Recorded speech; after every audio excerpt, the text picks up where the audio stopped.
Welcome back to the Mulligan Moneylines podcast powered by Wasaga Sports Network. As always, I'm your host, Aidan Brown, joined by Ben Garcia and Deagle.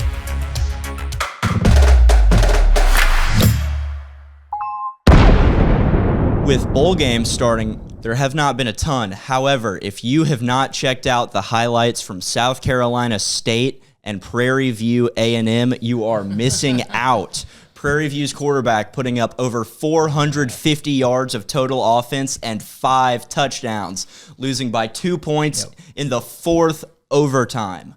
It was absolutely incredible to watch. That's why teams should play in bowl games, by the way. Absolutely.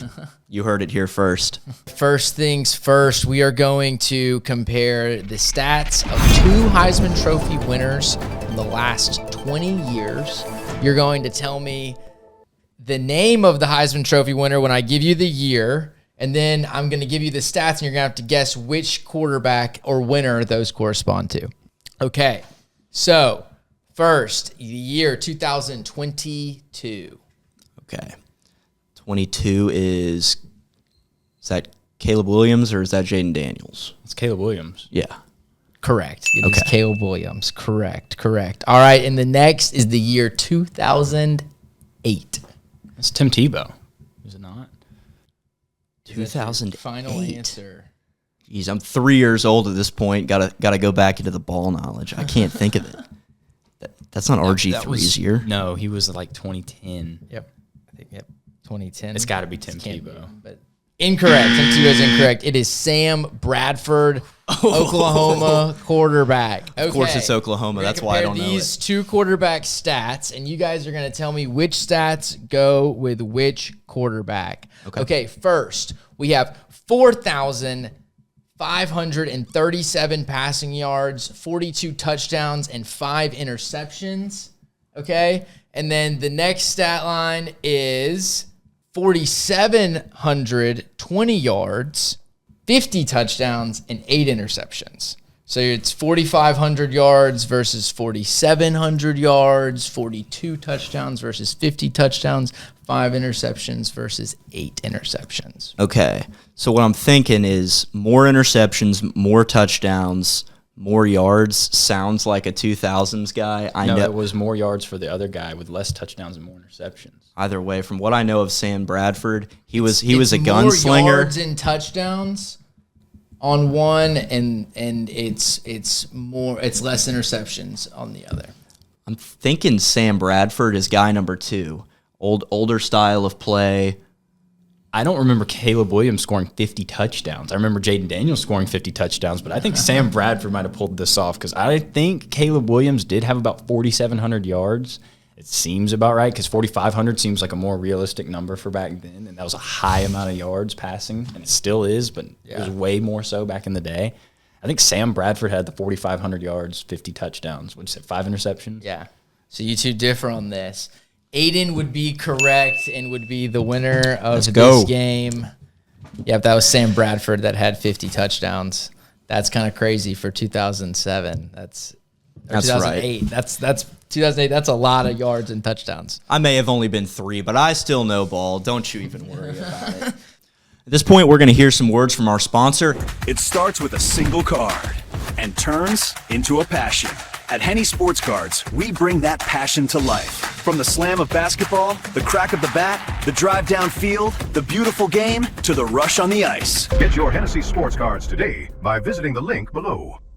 Coming up, I know that we are all excited this weekend to see some of these big round 1 playoff matchups, starting out with JMU versus Oregon. So, I mean, a team that a lot of people think doesn't deserve a playoff bid versus a team that all season we've been saying is overrated and doesn't really deserve a playoff bid. Yeah. I think it's going to be interesting. JMU is a solid football team all around. If you look at their star players on both sides of the ball, their stats are very comparable to Oregon's. I think that we've seen JMU be able to put up a lot of points. I'm taking the over 49.5 on this one. You know, I'm going to say Oregon is going to absolutely destroy JMU. Oregon's going to dominate them on offense and defense. They're going to win the line of scrimmage on both sides of the ball. JMU, I don't even know if they're going to score a touchdown in this game. I'll be honest. I'm taking the under. I think that Oregon scores maybe 30 points, but they don't give up any more than 7. Well, I have to disagree with you there, Ben. I think James Madison's going to come out and have a gunslinging game. I think it's going to be a very high-scoring game. This is a former Pac-12 team, and remember, Pac-12 did not play a whole lot of defense, a lot of 40-40 scores. But it's Dan Lanning. Come on, it's the best defense, one of the best defenses in the Big Ten for sure. But I think Oregon is technically facing their biggest test of the season so far. With the Big Ten being so big, a lot of these teams didn't have a whole lot of real games, and Oregon especially benefited from that system. I think James Madison is going to test them and end it with a nail-biting, game-winning field goal. You think JMU's going to win? I think JMU will Plus beat 1,100. Wow. I like it. Wow. You heard it here Love to from see it. Deagle. Love to see it. I don't see that happening, but that'd be awesome. I would love it. to see Oregon I would lose. love it. Next up, another team that a lot of people are pretty upset got a bid. Tulane versus Ole Miss, the second matchup between these two teams this season. Ole Miss coming in with a new head coach in Pete Golding, more of a defensive mind. But I think a lot of people are going to say it. Ole Miss has looked fairly explosive all season, and they're definitely playing with a little bit more fire under their system now. They are mad at Lane Kiffin for ditching them right before their first playoff appearance. I do think Ole Miss comes out and destroys and covers this spread at minus 17.5. Yeah, I think this is a game you can definitely say that the over is going to hit in. I mean, there's no question in my mind that both offenses are going to throw blows at each other. And here's the thing. Tulane deserved to be in the playoff. They were the group of 5 team that should have gotten in. JMU probably, makes this a little less interesting because they are in it. But, I don't question Tulane being here. And now that Lane Kiffin's not at Ole Miss, that makes this an interesting playoff game just to see how Ole Miss comes out and plays. This makes it a very interesting playoff game because John Summerall for Tulane is also going to be leaving at the end of the season. He'd love to get a big marquee win like this to improve his resume and get him going for his new job at Florida. Yep.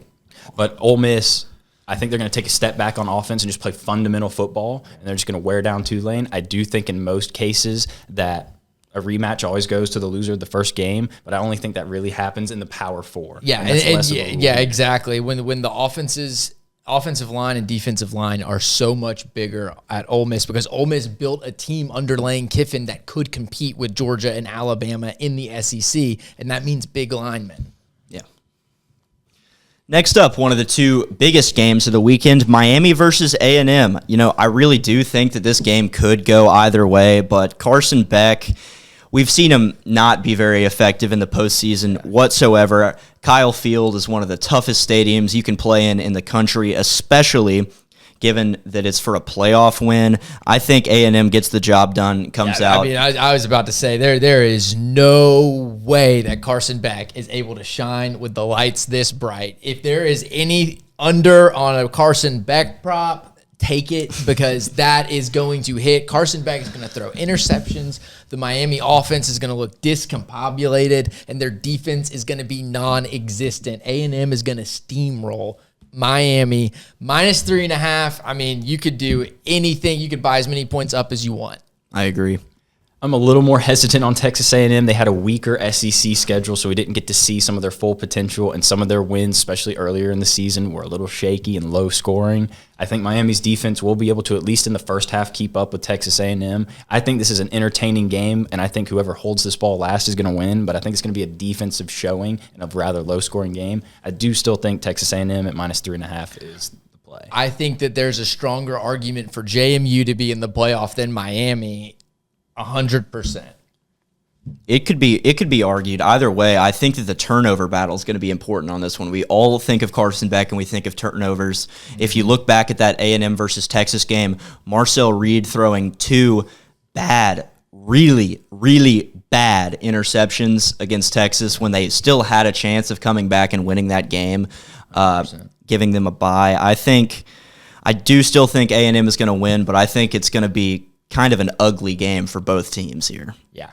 And then the one that we've really all been waiting for, it's Alabama versus Oklahoma. Bama going into Norman looking to get a revenge game on the Sooners.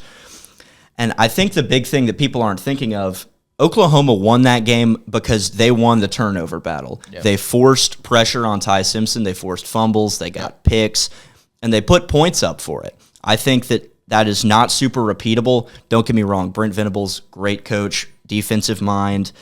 But I think Alabama is going to come back with a fire. They just lost in the SEC championship. People are saying they shouldn't even be in the playoff. I disagree, and I think Bama's going to come out and show that and cover at -1.5. Yeah, 100% agree. Alabama is not going to lose twice to Oklahoma. That's just not going to happen. The only reason Oklahoma is in the playoff is because they beat Alabama, and it's funny because that's going to be the very reason that they're out of the playoff this weekend. I think they're going to win this game by 7.